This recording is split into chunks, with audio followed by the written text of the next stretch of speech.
Welcome to the Sportz Phenz Show.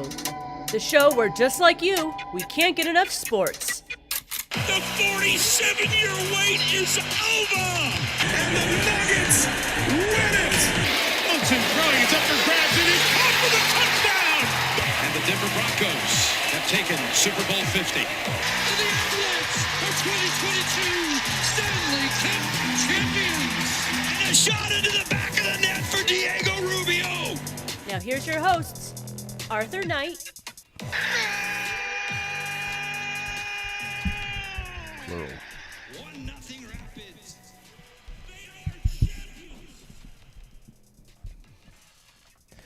What's up? What's good in the hood? Welcome to the Sportz Phenz Show. He's back. I'm back in the building, fresh off of training. It's been a long couple of weeks. I've been all over the map, flying everywhere, and if you know me, you know how bad that is for me. I hate flying. It is not the best for me. We are coming to you live from Sohai Cafe at 4300 West Alameda here in Denver, Colorado. Come on by, get you some barbecue, get you some tacos, man.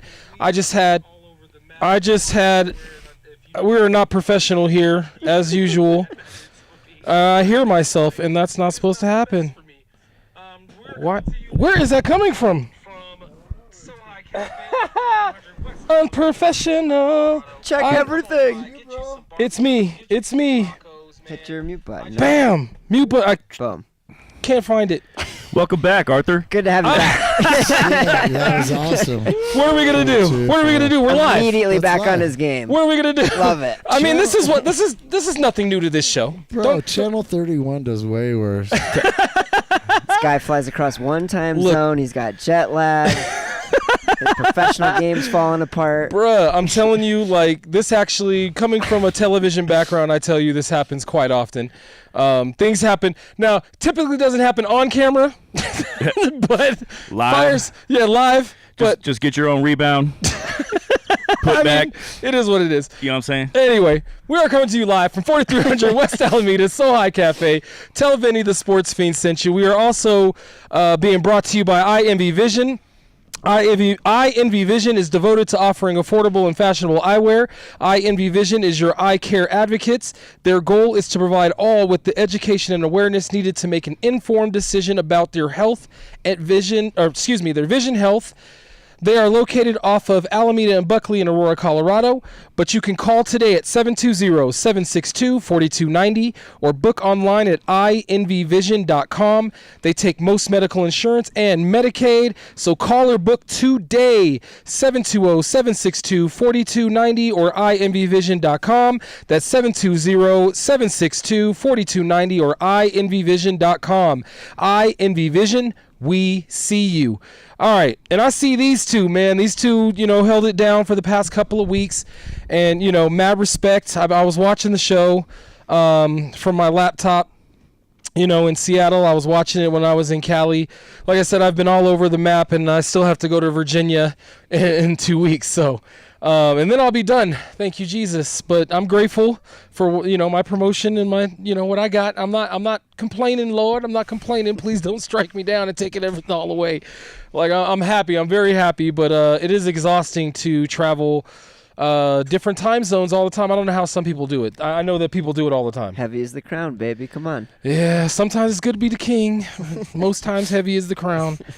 And, heavy is the crown when it comes to the Denver Broncos, man. Let's get right into it. They had to travel a couple of time zones. Man, it is complete BS, and I almost just straight up cussed because that is it seems like the Denver Nuggets and the Denver Broncos get the worst possible schedules. And I think you brought this up about 3 weeks ago, how normally the NFL gives you, like, your bye week after you travel overseas. And you know what? I've actually... This week I've heard, and this may or may not be true, but I think so because it came from the mouth of Sean Payton, is that actually it was, in a way, up to the Broncos if they took their bye week now after their London trip. And they opted not to do that because they wanted to have it later on in the season.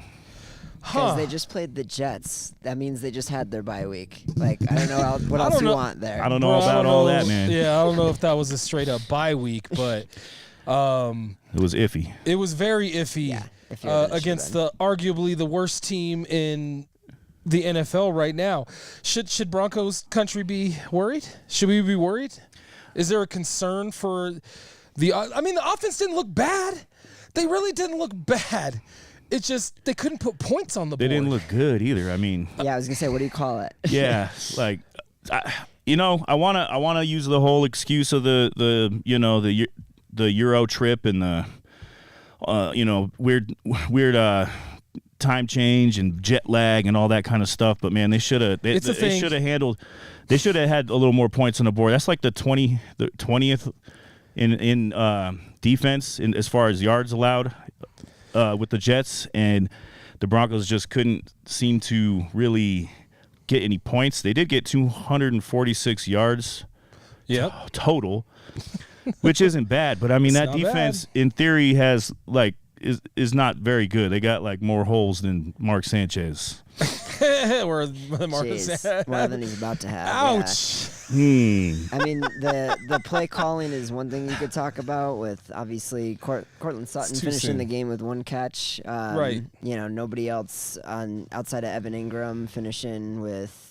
And I guess R.J. Harvey, but from a wide receiver perspective, nobody having more than 3 catches. But, the special teams didn't do them any favors either. You look at all the points that the Jets put on the board. I mean, they're from long kick returns or, different things of that nature. And, if you're sitting on 13-0, which is how good the defense played, you might not feel quite as bad about it, but you still need more out of Bo Nix with how many people they were sticking in that box. Yeah, only one touchdown is not going to cut it, and the Jets' defense is not that good. No, they're okay. The whole team's not that good, and I mean they're terrible.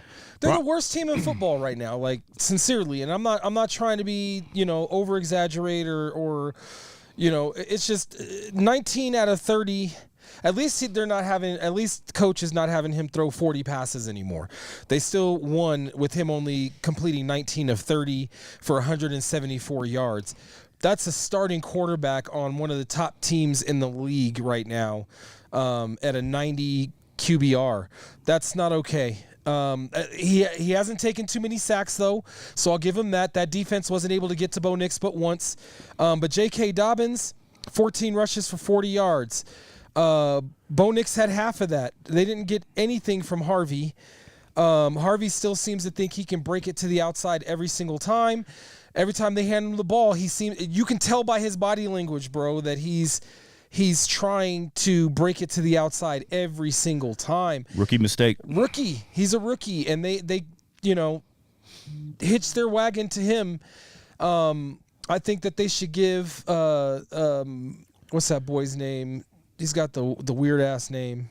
McLaughlin? No. Well, McLaughlin was the best runner they had last year. No, Bidet. Tyler Bidet. Yeah, Bidet. What is going on with my computer? I mean, they did only give Harvey the ball twice, to be fair, but because both of those times for a total of 4 yards. Right. Yeah, because he got 2 yards each carry, and he was like, there were holes in the middle. There were holes, and he kept bouncing it to the outside to only get 2 yards. So I see why they. There was some O-line issues. There was for the Broncos. Matt Peart. Oh man, yeah. How many penalties did he have?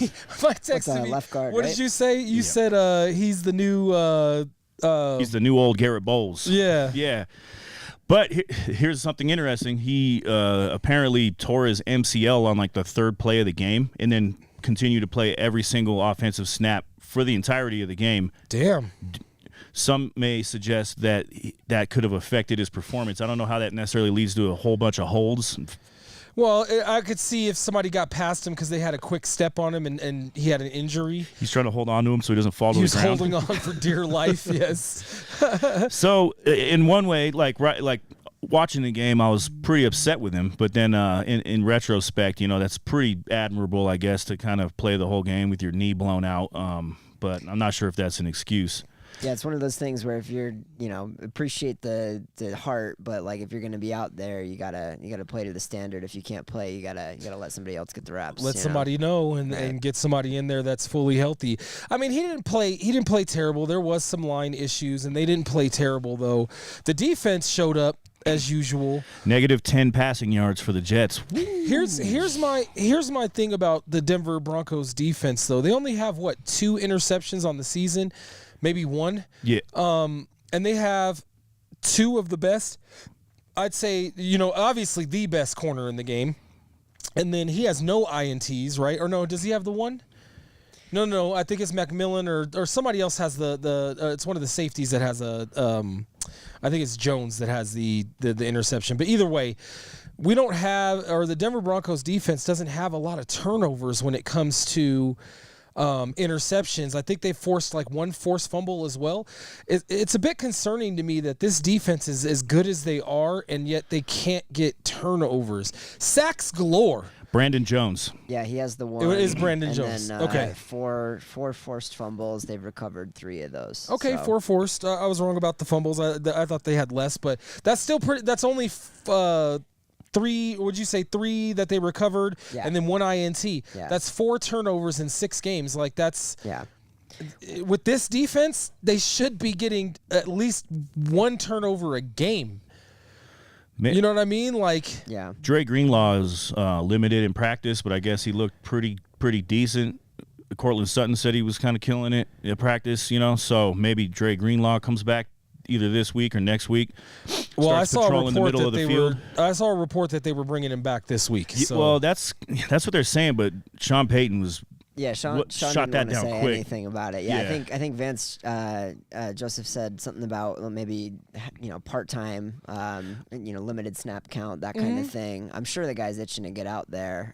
But that was the biggest question mark about this defense coming into the year is what does the depth look like at middle linebacker behind him? So obviously if he can come back even 90% of the best version of him that we've seen in San Francisco, that's a huge boon for this defense. Does that create more turnovers though? Does that create more? Because what I think this offense needs is more possessions, and sometimes this defense will bend and not break, which is fine. I'm okay with that, but sometimes they allow these long drawn out drives, and it takes away opportunities for this offense. And I think this offense needs more opportunities than they're getting, because they need some reps. They didn't do too many reps in preseason.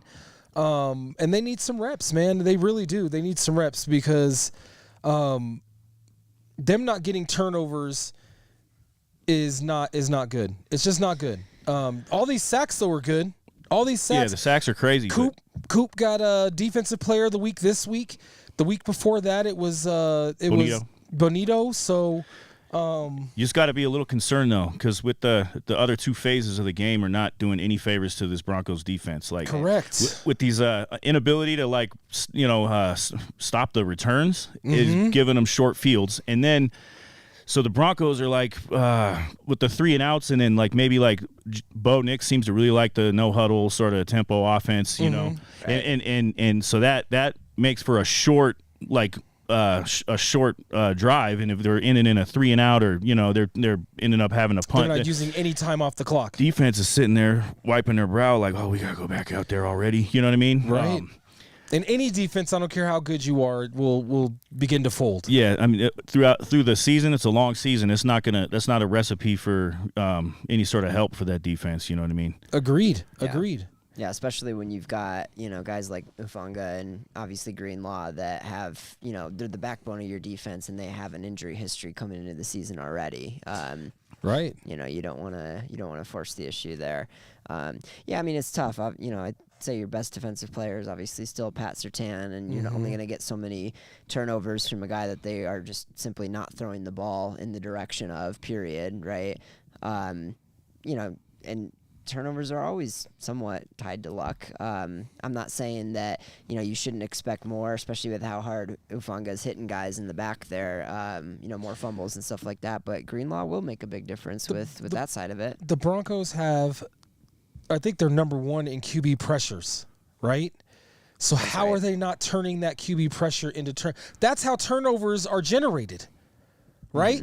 You get the quarterback getting happy feet behind the line, and then he makes a mistake. But these quarterbacks, and it's not like they've been playing upper echelon. They've been playing a couple of good quarterbacks, right? Herbert's a good quarterback. Hurts is good. Indiana Jones. Yeah. Danny Dimes.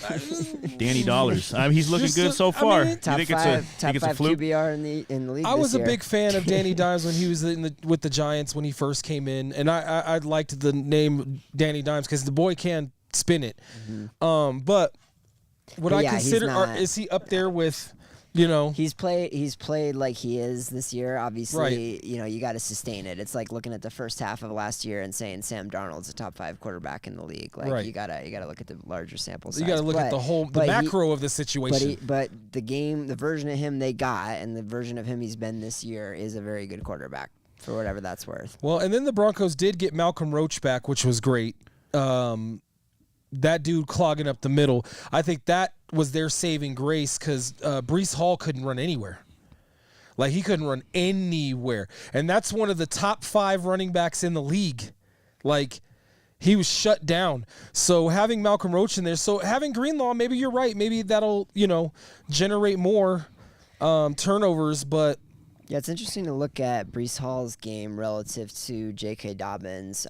You almost get the impression that both teams stacked the box defensively, and both teams kept feeding them anyway. I mean, Breece Hall was averaging less than 3 yards an attempt, and they still gave him the ball 22 times. And it was the first time in his career he's played a full game and didn't get a single target in the passing game as well.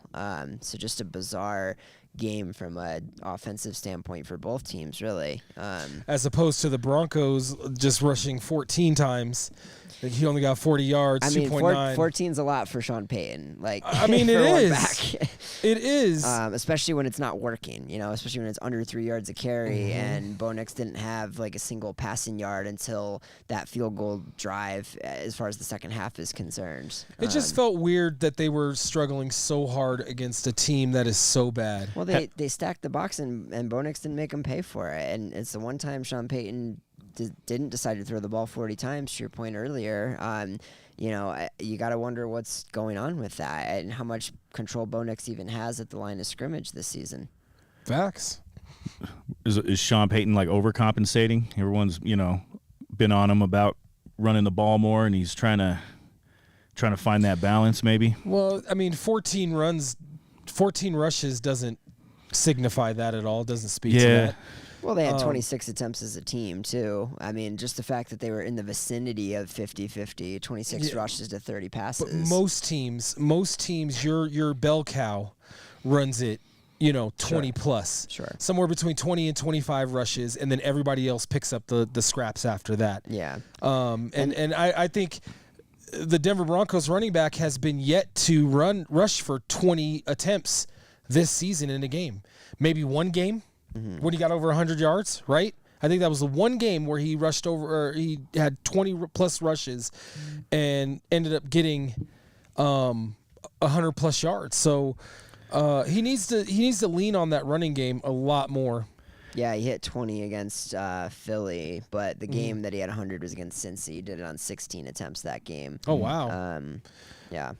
So that's why He broke a coaches. few on that one. Yeah. Coach Has is like, we don't need 20 carries. 16 is enough. Has there even been a international game that was good, like a barn burner, just exciting, or have they all been kind of weird? I feel like they're usually like a matchup of bad teams. I don't know if it's partly because good teams don't want to give up 1 week of like home field advantage, and the teams that know they're probably not in playoff contention are more willing to do that for the check that Goodell's writing them. But I think it has to do with them having to change several time zones, only having a few days to get acclimated to that time zone. It don't help. Yeah. I also feel like even when they do have decent games internationally, like the general public isn't as aware of them because, I mean, who wants to get up at 8 a.m. on a Sunday to watch a game? And I don't even like those games, man. It's like they show these huge, ginormous stadiums, and there's just like all of these teams being represented. It's almost like they hand out just jerseys at the gate. Like they're just here, you're a Pittsburgh fan. Here, you're a Broncos fan. Here, because there's so many. It's like this whole collage of teams. It's more like and a it's like, parade did they than really? a game. Yeah. Did they really like hand out these things? I was wondering, like, how much does those fans in the stands there understand what the hell they're even looking at? You know what I mean? It's so quiet during those games. Like when the fun stuff was happening, they're not going crazy, but like punts and kickoffs and field goals, they loved it. Obviously, Right. we're not super worried about offending our international audience on this show, clearly. No. Nope, not at all. But No I think cares. it's reasonable to consider that having to travel all the way over there for a game could affect a team. You know what I'm saying? You didn't even leave the country. You came out the gate stumbling. So, Bruh. I only had an hour difference. Now, granted, in 3 weeks, I went from West Coast back here, then back to the West Coast. yeah. With so that's. But I'm not trying to compare myself to that. But Mike's right. Like I came here straight from the airport, literally jet lagged, and I'm just like trying to get the energy. So I could see how a whole team. Especially if you've never, like, I don't do a lot of traveling. This is the most traveling I've ever done in my entire life. Well, maybe not. Maybe when I was in television, I did a lot of traveling, but still, it's still a lot. And it just kind of, it gets to you after a while, man. Sleeping in hotel rooms and, not to mention, of course, you're in England. Some of these guys have never been there, or they're in London. They've never been there. So, of course, they're going to go around and try to see Big Ben. They're going to try to do, because I tell you, that's exactly what I did. When my company sent me to Seattle, I went to the Space Needle. I went to the Gardens. I went to, where Vinny told me to go to get some fish tacos or some fish and chips. And by the way, Vinny, I got to tell you, it was so good. Ivar's fish and chips. They're not paying me for it, but I'll give them a shameless plug. That it was bomb.com, man. It was really good. I also had the best pho of my life in a Japanese barbecue last week in California. So, well, to your point before you went a little off on the food tangent. Yes, sorry. I did find it interesting, and maybe this was just because it was Aaron Rodgers that was opening his mouth about it, but Rodgers made some comments maybe a week or two back on Pittsburgh's trip to Ireland where, he was saying, hey, I wish that we would have gotten more time, would have loved to go over there, see the country a little bit, drink a couple Guinnesses, like that kind of thing. And again, this might be just the national media just hates Aaron Rodgers at this point, or loves to roast him, whatever you want to call it. But they dragged him for it. They're like, oh, this guy, big complainer, like, he doesn't care about the business of football. He should just retire already. And it's like, nah, I mean, if you're going to do this, like, do it right. Make it a whole, if a president visits another country, they go around, they shake hands, they kiss babies, they see the sights, they take the photo ops, and then, maybe it's something that the players don't dread. Maybe they have more of a chance to, change their sleep schedule around and play the best, game that they can play when they actually do get on the field for these things. They were out there for like a week, weren't they? No, they left right after the game on that Sunday the week before. Yeah.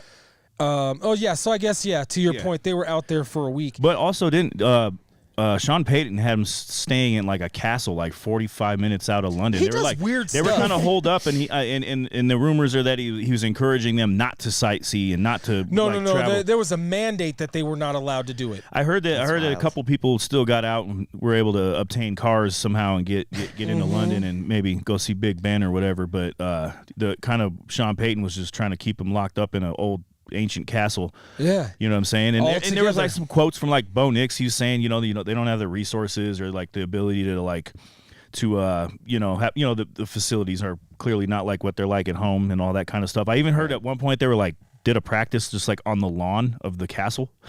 So like that's all that's got to be so weird, man. Set you up for not necessarily success. Even though I do agree, I think it was a success. The bottom line is we got the dub. You know what I mean? Bruh, he does weird stuff. Like when they do an East Coast trip, he'll have them stay at one hotel, like the specific hotel. Yeah, what's it called? I forget. Briar it's like, something, but it's like a a haunted hotel or something like that. It's like themed. Yeah. And he has them stay there when they have like 2 East Coast games. They'll drive up the coast or something like that and stop in halfway and do, it's just, he does weird stuff. Is that the one in West Virginia, or am I mixing that up with something else? No, I think it is in that area. Greenbrier. The Greenbrier. Yeah. Yeah, I think it's in either one of the Carolinas or something. It's on the East Coast. I just know that. Okay. It's kind of like a team building exercise that they do like at the office or something, you know what I mean? Right.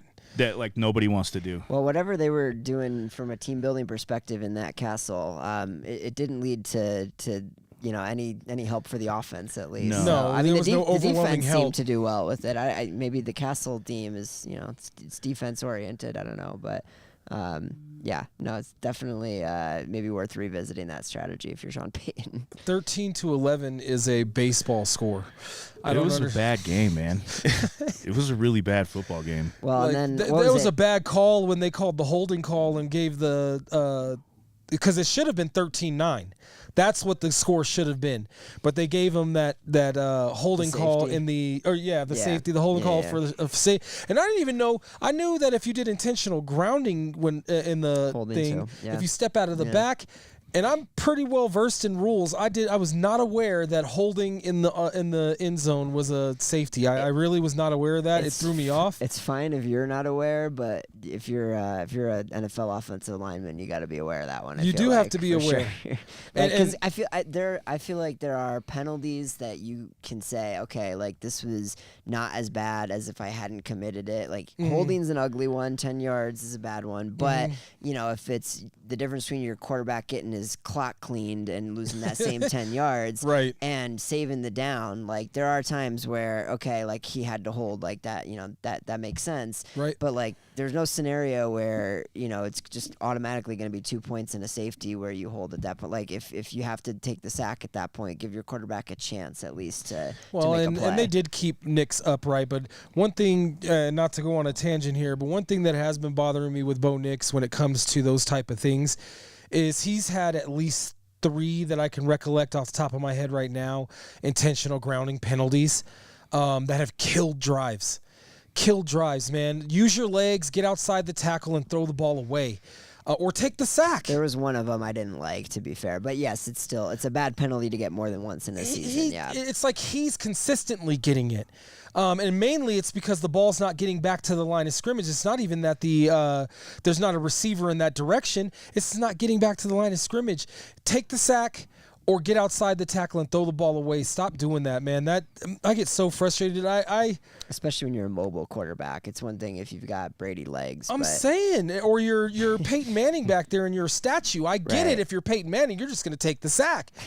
But you're a mobile quarterback. You can actually get out of the pocket and move the pocket a bit. Now I get it. A couple of those, it was like a blind side came up real quick and he just kind of threw it, but it's like, man, just take that sack. Well, you got such a highly paid offensive line, and you also have, a Sean Payton offense that so much of it is based on quick passing and getting the ball out, like in the 2-step drop. It's like that should mitigate so much of that. So, if you've given yourself that small of an opportunity to be put in that situation in the first place, and you're still getting those penalties over and over again, to your point, that's something that I hope they're watching tape about. Well, the first time it was a mistake. The second time was a choice. He's choosing to do that. And he's just getting happy feet. And that's just if I'm going to nitpick, because he's been playing really well. I can't even front. He's been playing really well. Not great. Who, Bo? Yes. Really well. He's been like hopping the line of like middle of the road. You know what I'm saying? Maybe really well is not the way to say it. He's been playing good enough. I mean, what did Sean Payton say? I don't remember the exact quote, but he hyped him up like he was the top 5 quarterback in the league before the season. Oh, he said he'll be year. a top 4. He'll be a top 4 quarterback in the league. Right. So he's not quite been in that. He didn't mean this year. Ballpark, but yeah, he didn't mean this year, and I hope he didn't mean this year. Yeah, he wasn't doing Bo any favors. I think he was with talking that. 3 years from now. No, he was not.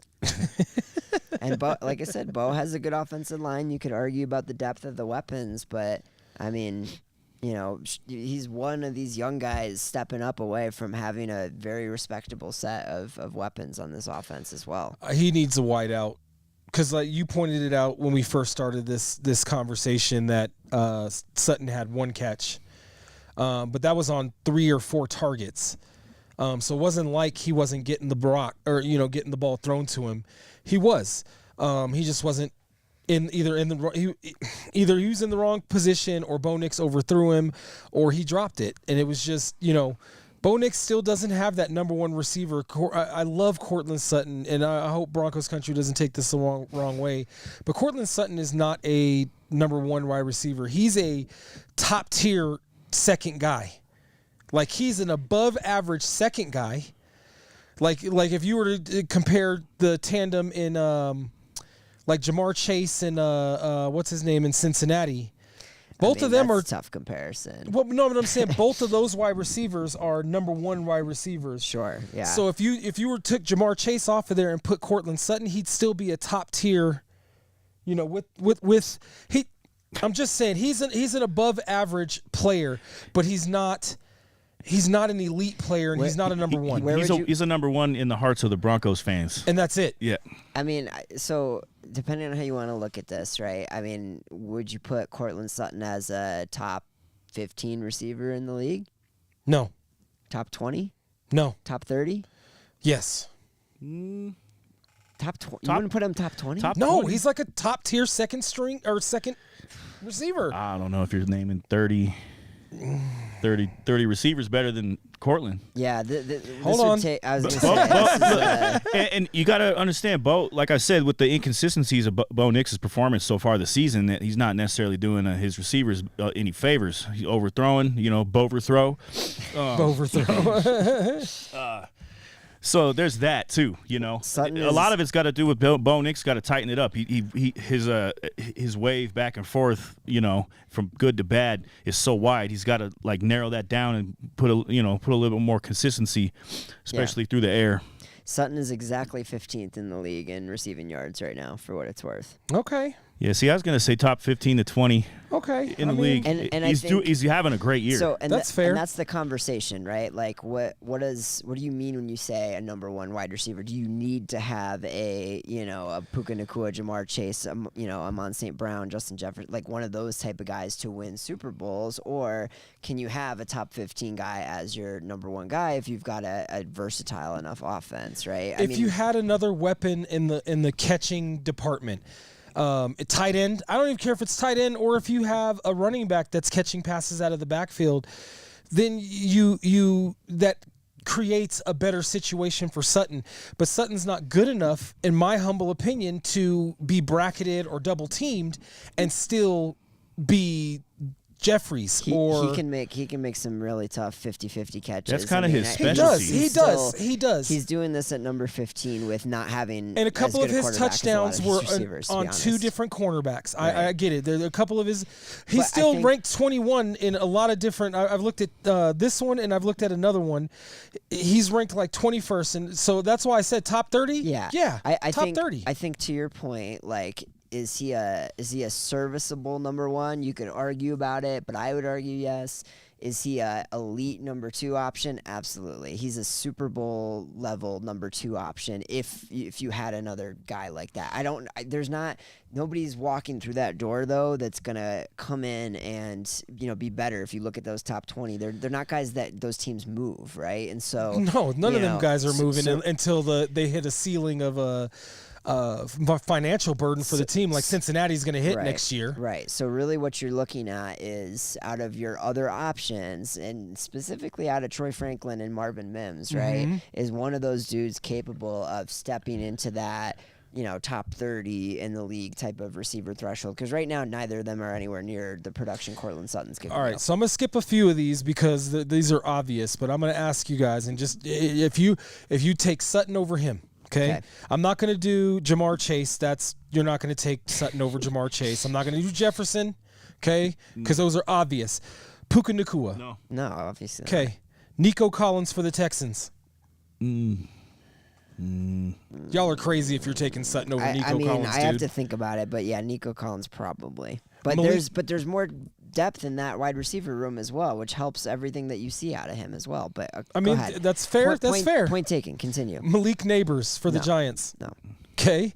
Brian Thomas Jr. for the Jags. When was this list made? Because he has not had as good of a year as I think they Let's see, probably 2025. It was last updated September 1st. Has he been hurt? Because he's not in the top 50 for receiving yards this year. Who's that? Brian Thomas Jr. Oh, no, I see him now. It's 27. Okay. Mm-hmm. So, I mean, again, still getting better production from Sutton so far this year. St. Brown from the Lions. No. Okay, A.J. Brown from the Eagles.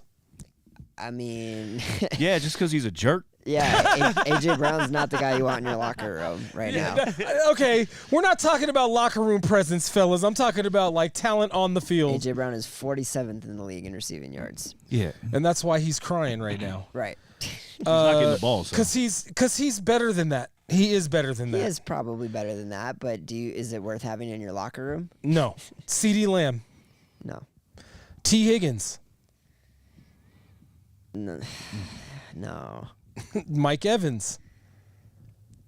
In 2 years, probably, but Mike Evans is still He's- playing at a high level yeah, for a that 31-year-old does dude. not age. That's crazy. He's found the fountain of youth. Neither does Devontae Adams, who you're about to say. Yep, Yeah. Devontae Adams. No. Dude does not age. Okay. Lad McConkey. That's a stretch. He's 23, dude. I'd actually take Sutton over McConkey right now, just Yeah. the experience factor. I mean, if you're like, if you're drafting for the future, you take McConkey. But like, But he's if just- I'm going like just overall talent if you want and him for ceiling, this season, you want Sutton. you want 100%. Sutton. Yeah. So I'll give you that one. McConkey is 13th overall on this list from the sportingnews.com. Okay, so I'm not like I said, McLaren from the Commanders. Terry McLaurin. Mhm. Yeah, you probably take. It's close, but you take McLaurin, I think. You? Go ahead. Sorry, I keep saying all of these. You go No, ahead. no, Yeah, you're yeah, fine, no. Yeah, probably. McLaurin. Okay. I'm probably gonna massacre this dude's name, Smith Njimba. Smith and Njigba, right? Njimba. He Careful. before Before this season, 100%. I don't have to be careful. Sutton. You have to be careful. Exactly. He butchered it first. No, that dude has been electric this year. I don't know where he came from, but before this season, it would have been a different answer. But it's Jackson right now. Okay. Tyreek Hill. Well, Tyreek Hill minus an ACL. Yeah. Okay, fair enough. Devontae Smith from the Eagles. Sutton. Yep. Okay. Agreed. I actually agree with that. Garrett Wilson from the Jets. I would take Garrett Wilson. Sutton. Okay. I'd take Wilson. Drake London from the Falcons. I'm taking London. I think I'm taking He's Sutton. he's on my fantasy team, and I'm telling you that dude is a beast. I mean, he went off this past week for sure. He's gone off every week. That's a Like- recency bias. Yeah, right. Did he get you a dub? He did.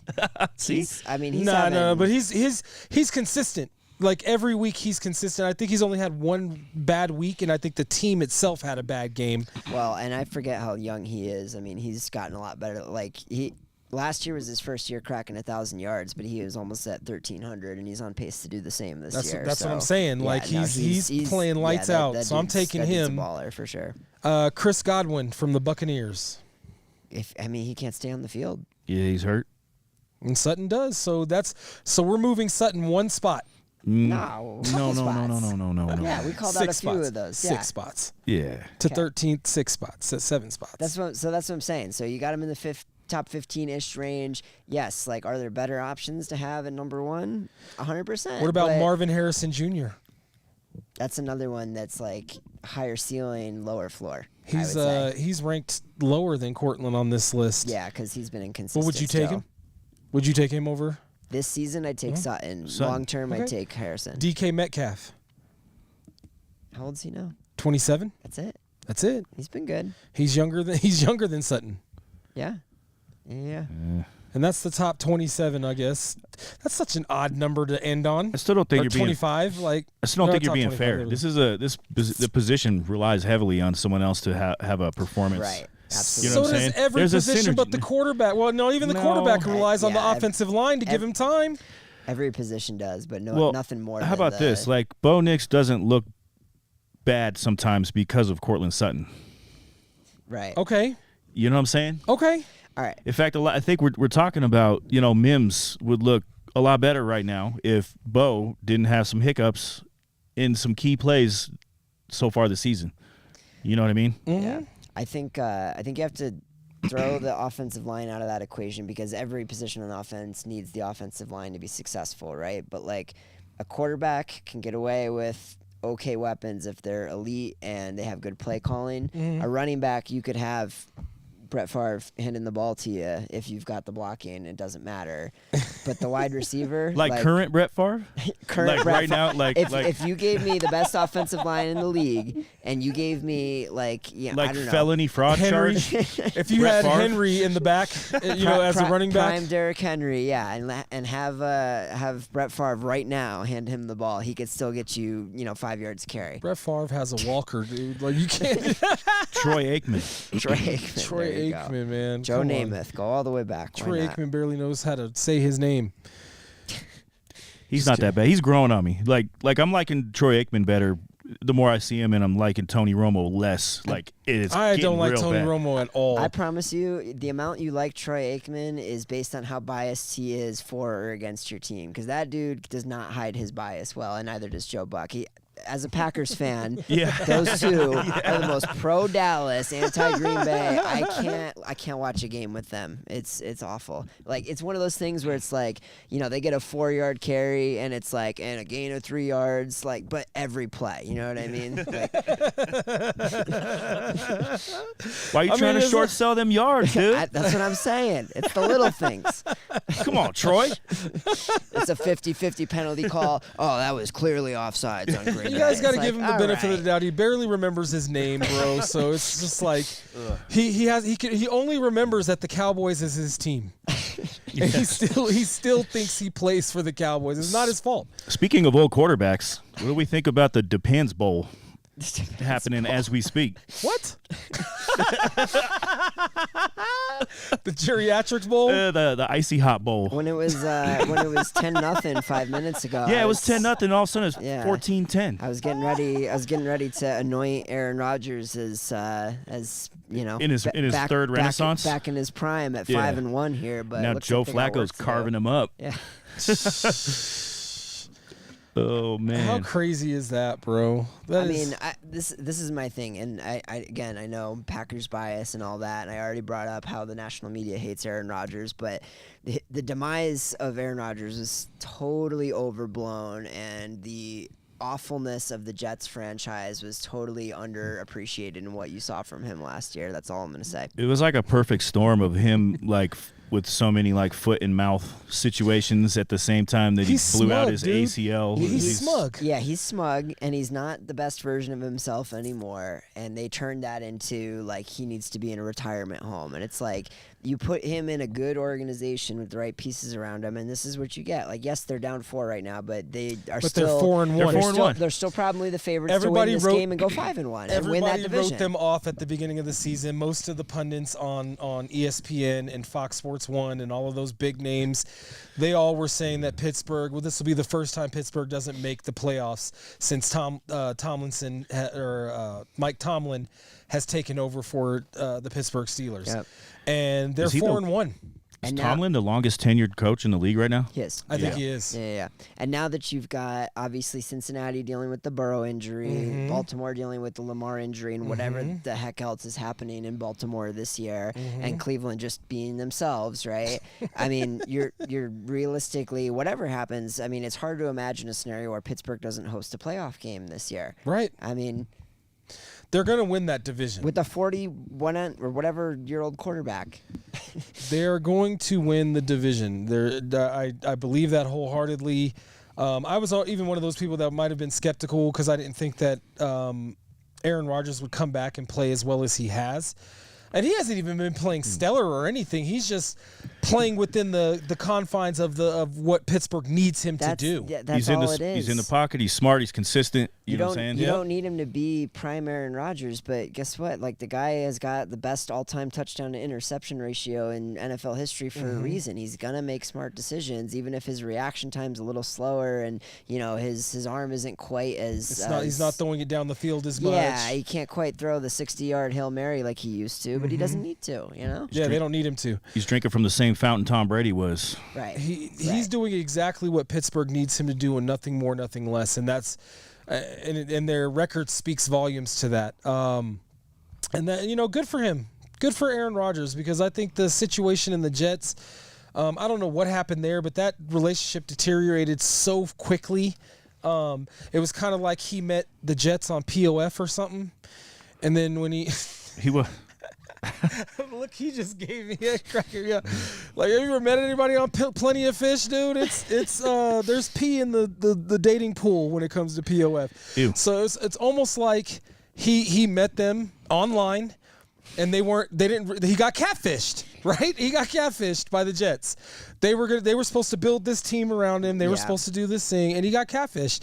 And he decided to leave, and now he's doing great things in Pittsburgh. Well, it was the same thing we saw with Brett Favre, right? I mean, the Packers were like, they realized that his best days were behind him. Mm-hmm. They wanted to sell high. He knew he still had some quality football left. He didn't like how they were treating him, and so, here come the Jets that, are desperate for a halfway decent quarterback situation, and will, treat him like the version of Aaron Rodgers that he still, thought he was. And eventually the rest of the league is going to learn that the New York Jets is where quarterback careers go to die. But it hasn't happened yet. Well, I mean, don't know. Buffumbles' career started there and his career died there. Like, he didn't have to go there. I mean, look at Sam Darnold outside of the Jets. I mean, every quarterback that has ever left the Jets organization has gone on to actually do well. Or ever joined the Jets organization has gone on to do worse. Right? Falls. I mean, look at drastically. I mean, you can go all the way back to Brett Favre. I mean, he was one play away from going to a Super Bowl with Minnesota after whatever happened in New York. Right. All right, let's pivot a little bit here because we only got about 15 minutes, and I do want to talk some hoops. The NBA season starts in about a week, give or take, because some teams start early next week. Some teams are starting late next week. I believe the Denver Nuggets start on the 28th or the 26th. Don't quote me on that because I'm not actually looking at it, and if one of you fellas want to look that up, I would like to know what the first game. It doesn't necessarily have to be the Nuggets. It's next Thursday.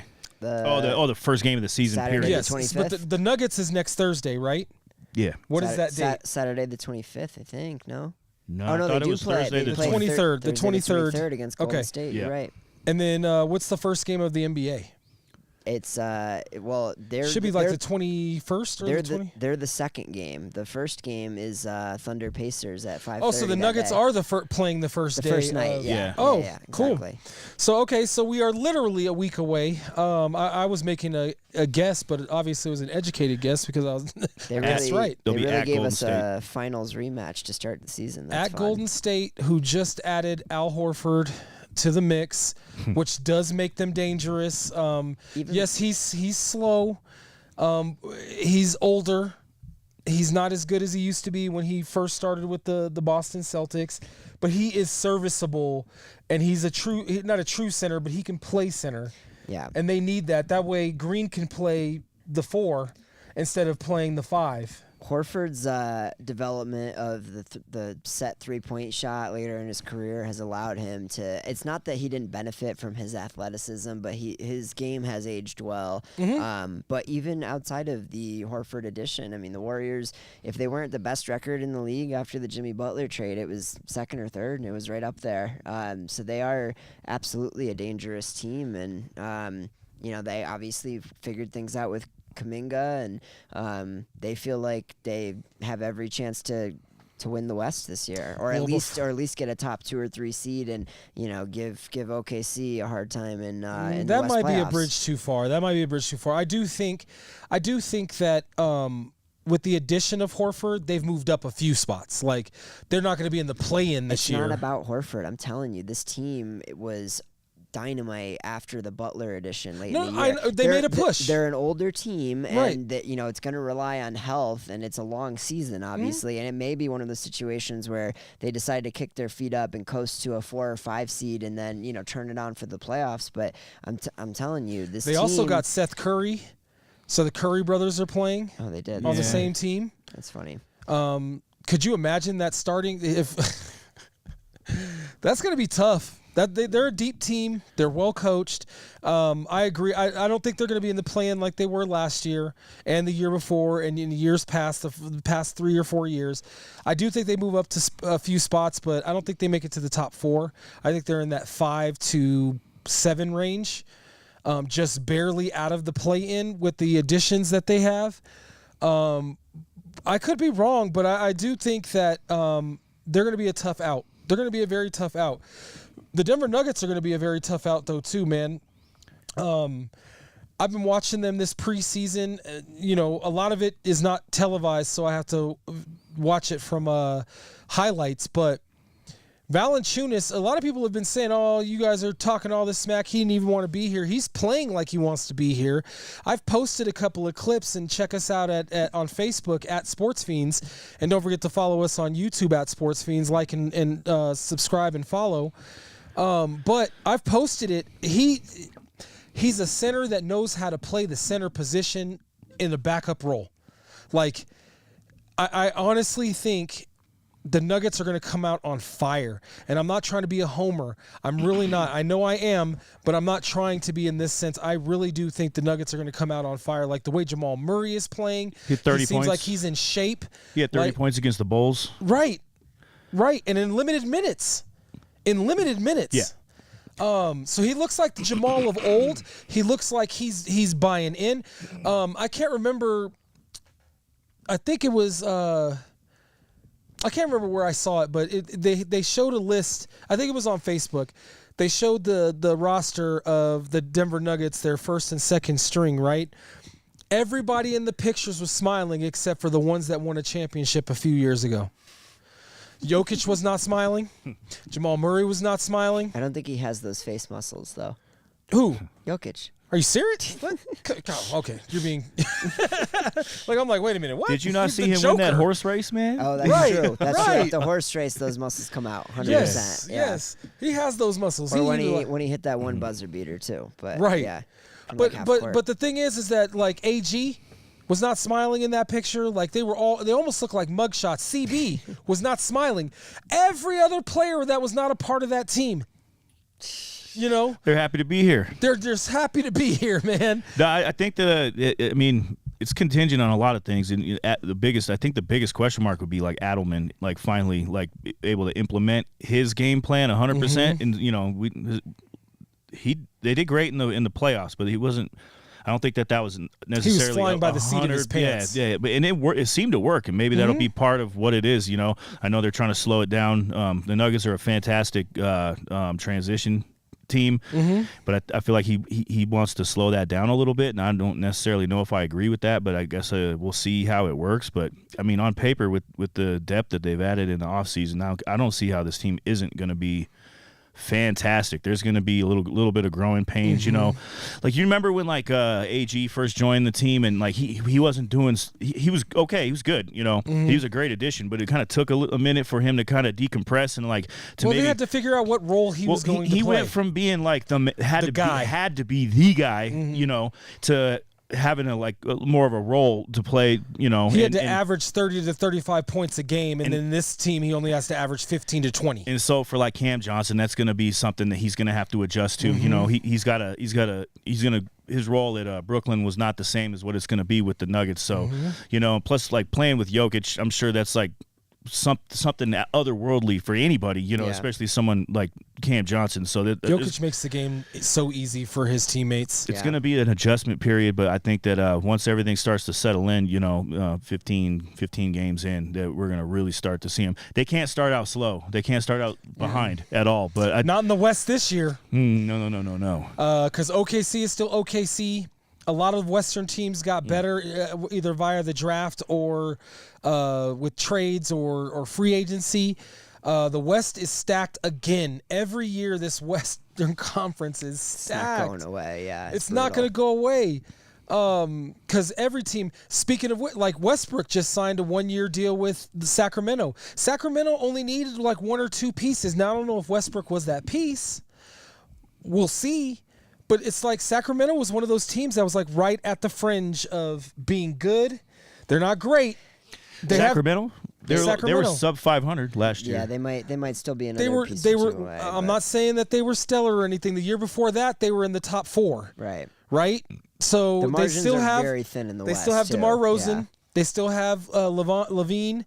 They still have what's that boy's name? Schroeder? Do they have Sabonis. Schroeder? Dennis Schroeder just won the Sabonis. Eurobasket thing. Domantas Sabonis. Yeah, they got Sabonis. Sabonis. That's what I'm thinking of. Your favorite center in the league. My favorite power forward. We've had this argument so much.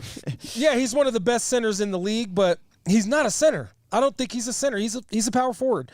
I would even argue that Jokic is a power forward. If you could play Jokic and Valanciunas together and Jokic at the 4, Jokic will eat. On the offensive side of the board, he's gonna eat.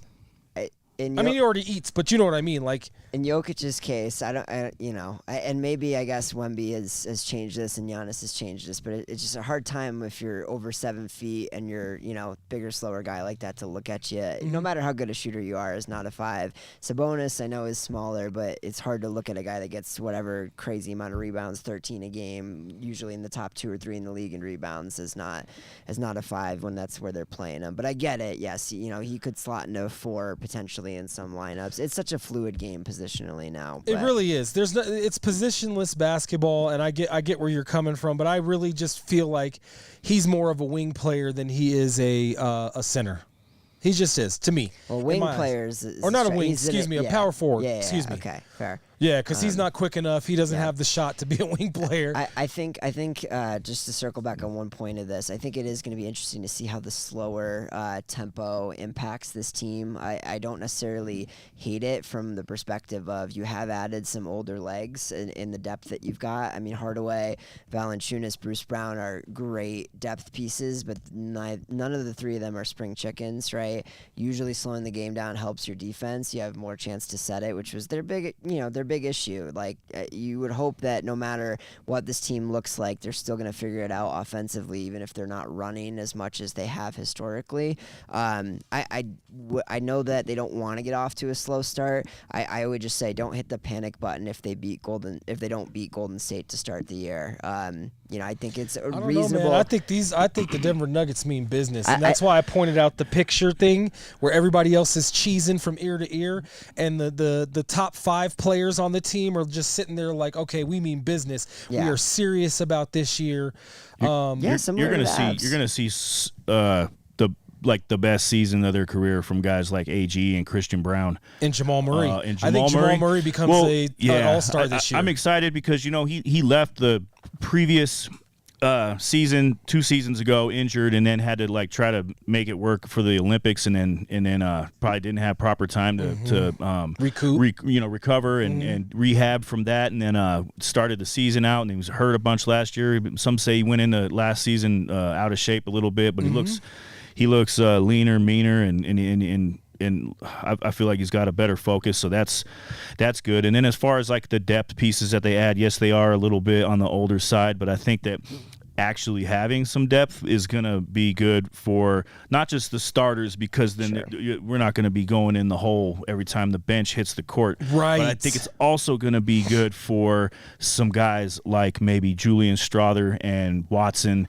to have some vet presence on the bench playing with them, and that might up their game a little bit. At least I'm hopeful. I don't see how it couldn't help. Sure. You know what I mean? Well, I mean, they've been playing really well in the preseason. Now, I get it. It's all preseason, just like any other sport. Preseason, you can't gauge anything off of preseason. No. But P-Watt and Strawther look like they are bound and determined to get minutes, and they were the ones that were affected the most out of all the moves that the Denver Nuggets made. Yeah. Right.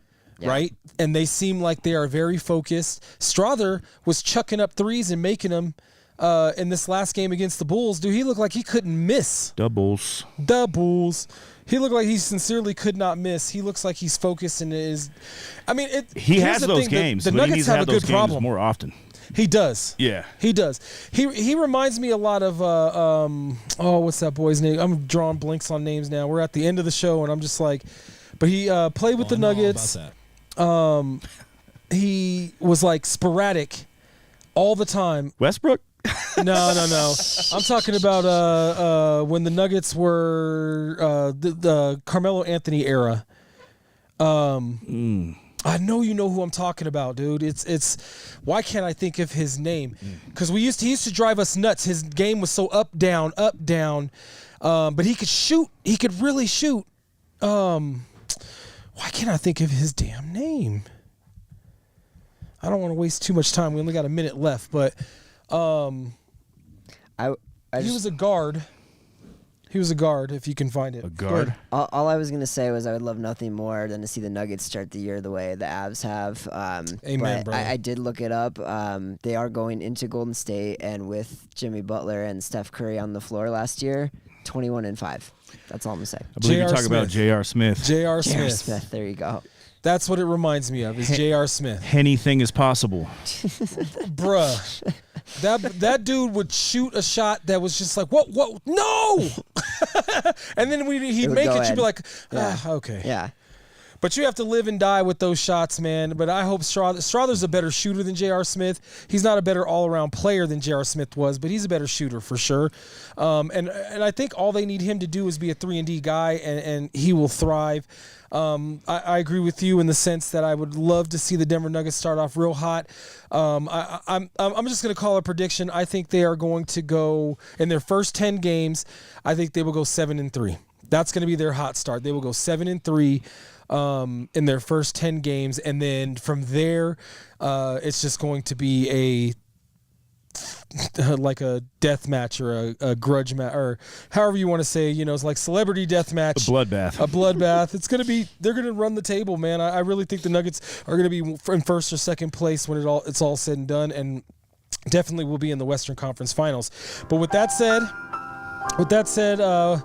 thank you for welcoming me back. Thank you for tuning in. Again, don't forget to like and subscribe. Follow us on social media. Don't forget to come by and get you some food for the game on Sunday. Tell Vinny the Sportz Phenz sent you. Get you a 10% discount. And we will see you next Thursday, 7 p.m. Mountain Standard. Same channel. We will have, we'll break down the Broncos game. We'll break down the NFL next week. So holla at your boys. We will see y'all next week. Peace.